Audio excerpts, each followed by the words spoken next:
Now, despite the fact that a ceasefire was announced by Donald Trump after saying that the 10 points put forth by the Iranians will be the premise for future negotiations, Lebanon continues to be under the pump, where the Israelis have been carrying out a wave of bombings in different parts of the country, predominantly concentrated in Beirut. And at this moment, at least about 203 Lebanese people have been killed and more than 1,100 others have sustained some serious injuries in a span of a single day of massive bombings that the Israelis have carried out in some very densely populated neighborhoods.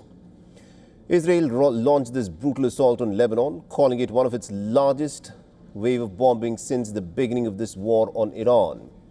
Now, footage from the capital city of Beirut shows massive explosions tearing through the night, sending fireballs and thick black smoke into the sky.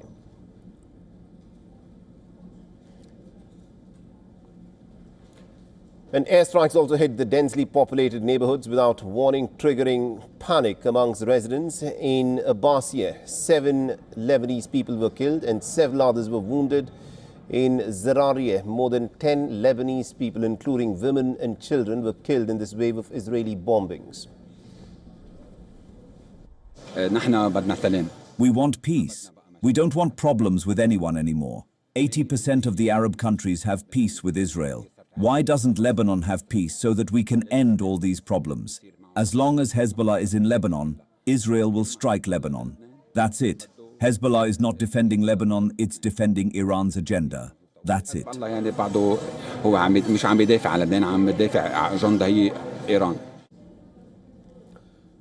the Israeli bombings also hit the key Kashmir bridge over Lebanon's Litani River near the southern city of Tyre, one of the oldest cities in the world. And according to the Israeli Defense Forces, more than 100 Hezbollah command centers in these densely populated neighborhoods were bombed by the Israelis. And the Israelis carried out these bombings in Beirut, in Bekaa Valley and in southern part of Lebanon. Now, Hezbollah has called these Israeli bombings to be a violation of ceasefire and have said that they fired about a few rockets towards Israel in response, saying that Lebanon has a right to defend itself against Israeli aggression.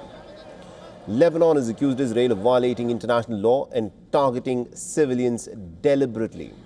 It's also declared a national day of mourning, with President and Prime Minister calling on the international community to intervene and to stop these bombings by the Israelis.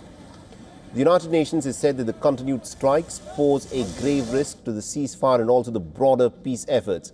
And human rights officials have described the scale of the killings and the destruction by the Israelis as horrific, especially so after a truce was announced by Donald Trump, and there was some hope that this war may come to an end.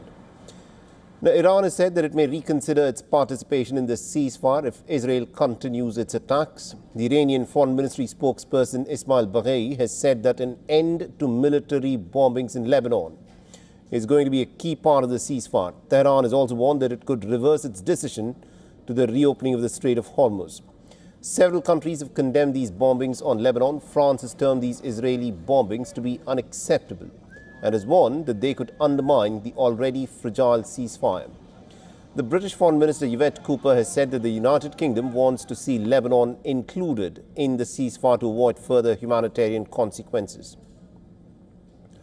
The Australian Prime Minister Anthony Albanese has echoed the same statement, saying that he wants to see peace in West Asia. This is an important step forward. Of course, it is a fragile peace, but we want it to lead to an agreement. The Australian government also firmly believes that this has to apply to Lebanon as well. We want to see peace in this region, and it will make a difference. And I know that many Australians are concerned about the events that are occurring in Lebanon. This is a matter of not just the impact there, but the impact that it's having right around the world.